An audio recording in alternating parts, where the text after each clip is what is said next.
Hey, I'm Shannon, and today we are going to be breaking down New York Times versus Sullivan.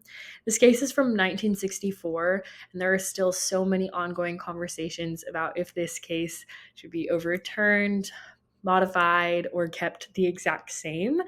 So I'm really excited to break it down because it has a huge impact on media and entertainment law, mostly because it standardized what actual malice is.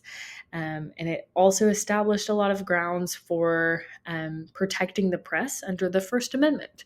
So we are going to break it down, and I'd love to know your takes after hearing all of this on if you think that it should be overturned, modified, or kept the same. So let's break it down.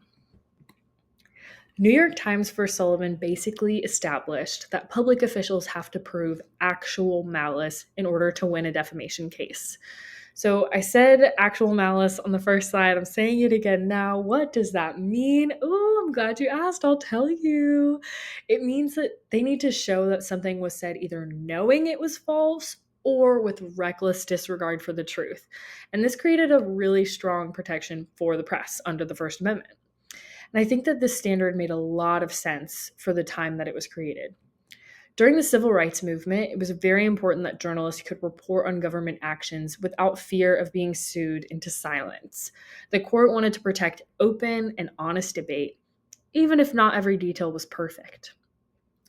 But today, the media landscape is completely different. Information spreads instantly, especially through social media, and false claims can reach millions of people before they're ever corrected. So, while the intention behind Sullivan still matters, the impact of misinformation is way bigger now.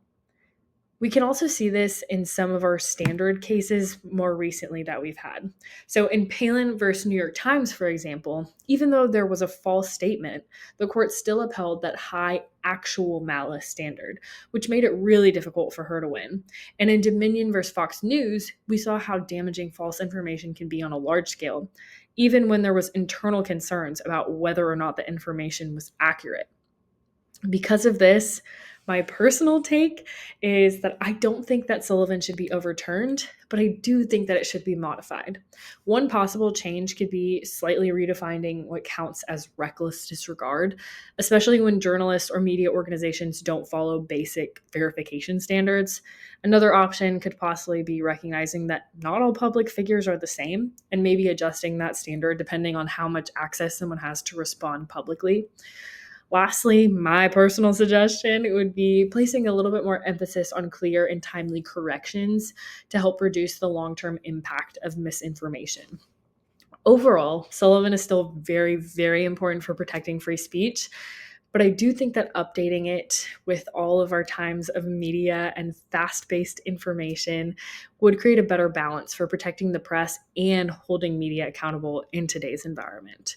So I'd love to know your take. What do you think? Should we keep it the exact same? Should we modify? Should we overturn? Thanks for listening.